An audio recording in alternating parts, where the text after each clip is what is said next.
গেল শুক্রবার আমেরিকান বহুজাতিক প্রযুক্তি কোম্পানি অ্যাপল চীনের সাংহাই শহরে তাদের এশিয়ার মধ্যে সবচেয়ে বড় বিক্রয় কেন্দ্র উদ্বোধন করেন। এর পরদিনই চায়না ডেভেলপমেন্ট ফোরামের বাৎসরিক অধিবেশনে সাংবাদিকদের এক প্রশ্নে চীনকে খুবই প্রাণবন্ত এবং বহুমাত্রিক বলে মন্তব্য করেছেন কোম্পানির সিইও টিম কুক। চীনকে নিয়ে এমন প্রশংসামূলক মন্তব্যে ঝড় উঠেছে সোশ্যাল মিডিয়ায়, পড়েছেন সমালোচনার মুখে। সংবাদ মাধ্যম ভয়েস অব আমেরিকা এসব তথ্য জানিয়েছেন।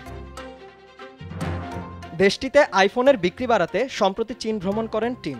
দেখা করেন দেশটির ব্যবসায়িক ও রাজনৈতিক বিভিন্ন ব্যক্তিবর্গের সাথেও। এ সময় দেশটির সবচেয়ে বড় অ্যাপল স্টোর উদ্বোধন করে তিনি বলেন, আমি চায়নাকে ভালোবাসি, চায়নার মানুষদেরকে ভালোবাসি। এটি অনেক প্রাণবন্ত এবং বহুমাত্রিক। আমি এখানে আসা খুবই উপভোগ করি।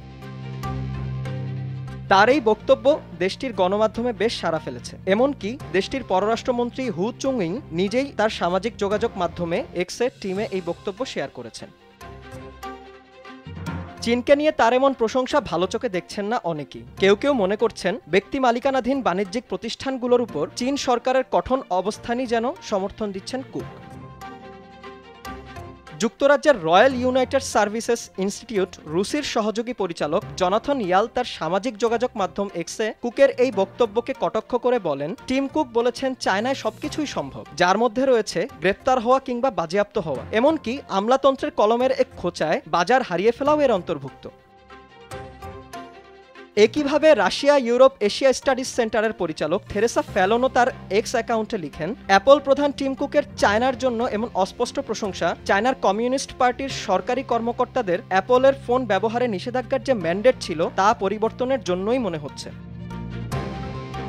এদিকে এত সব সমালোচনার বিপরীতে গেল সোমবার দেশটির গণমাধ্যমের বরাতে জানা যায়, চীনের বাজারে আসা আইফোনের কৃত্রিম বুদ্ধিমত্তার সংযুক্তিতে দেশটির প্রযুক্তিভিত্তিক কোম্পানি বাইডু অ্যাপলের সাথে কাজ করবে। পরিসংখ্যানে বেরিয়ে এসেছে, গেল বছরের তুলনায় এবছর ফেব্রুয়ারি পর্যন্ত চীনে আইফোনের বিক্রি প্রায় 33% কমে গিয়েছে। এই ঘাটতি কমিয়ে দেশটিতে নিজেদের অবস্থান শক্ত করতেই টিম কুক তাদের প্রতি এমন ইতিবাচক অভিব্যক্তি ব্যক্ত করেছেন বলেই ধারণা অনেকের। বিনিয়ামিন, RTV।